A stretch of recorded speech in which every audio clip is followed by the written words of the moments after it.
अनमोल पवार जी, अभी भी कुछ गुंजाइश है?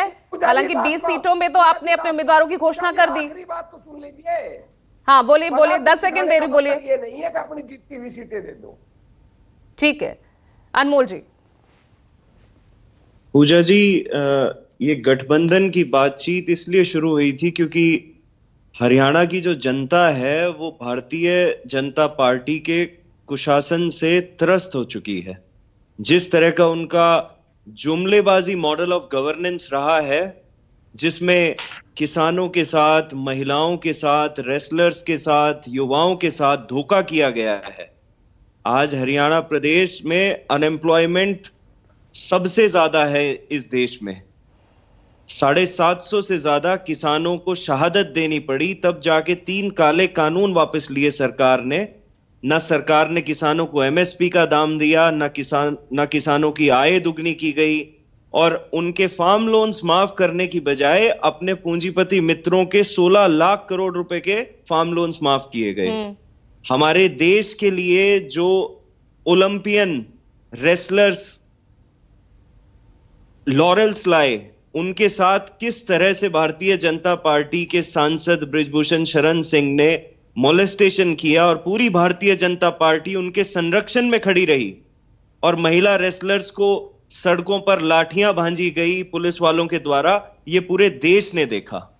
तो इस सरकार से हरियाणा के लोगों की जो है उम्मीदें बहुत पहले ही टूट चुकी हैं, और लोगों की मंशा थी कि किसी भी परिस्थिति में भारतीय जनता पार्टी को जड़ से मिटाना है।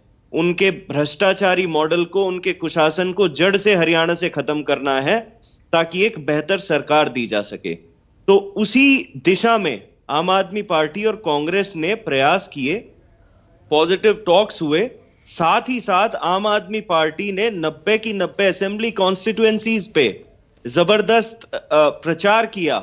बदलाव यात्रा की गई, डोर टू डोर रैलीज की गई, जनसंपर्क अभियान चलाए गए। गठबंधन क्यों नहीं हुआ भाई? आप अनमोल जी ये बताइए ना, तो फिर गठबंधन क्यों नहीं हुआ? लक्ष्य एक, मकसद एक, बावजूद उसके गाड़ी उतर गई ना पटरी से। देखिए, जैसा मैंने बताया, पॉजिटिव और कंस्ट्रक्टिव डिस्कशंस हुए टॉप लीडरशिप में, और जरूर कोई ना कोई बात रही होगी, इसी वजह से ये बात अभी आगे नहीं बढ़ पाई। लेकिन नहीं, वेद प्रकाश जी कह रहे हैं ना कि भाई नंबर्स को लेकर राजी हो गए थे, कुछ सीटों पर आ पड़ गए थे।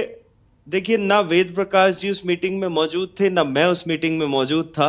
लेकिन इतना जरूर है, एक चीज का आश्वासन हम जरूर दे सकते हैं कि गठबंधन हो चाहे गठबंधन ना हो, लेकिन भारतीय जनता पार्टी का सुपड़ा साफ होने जा रहा है। जिस तरह किसान फसल काटता है, इस बार भारतीय जनता पार्टी की सरकार जड़ से काटने जा रही है हरियाणा की जनता। इस चीज का मैं आश्वासन दे सकता हूं। तो अब गठबंधन की गुंजाइश है या नहीं है, या समझे कि अब बिल्कुल ही अब नहीं हो सकता कुछ भी आगे? देखिए, हमने अपनी पहली लिस्ट ऑलरेडी डिक्लेयर कर दी है। कल हरियाणा के जो हमारे स्टेट प्रेसिडेंट है सुशील गुप्ता जी, उन्होंने ये भी स्पष्ट तौर पे कहा कि दूसरी लिस्ट भी जो है जल्दी जारी हो जाएगी। हमारी तरफ से भरसक प्रयास किए गए, और कांग्रेस की लीडरशिप की तरफ से भी प्रयास किए गए, लेकिन जरूर किसी ना किसी बात पे सहमति नहीं बनी, इसी वजह से बात आगे नहीं बढ़ पाई।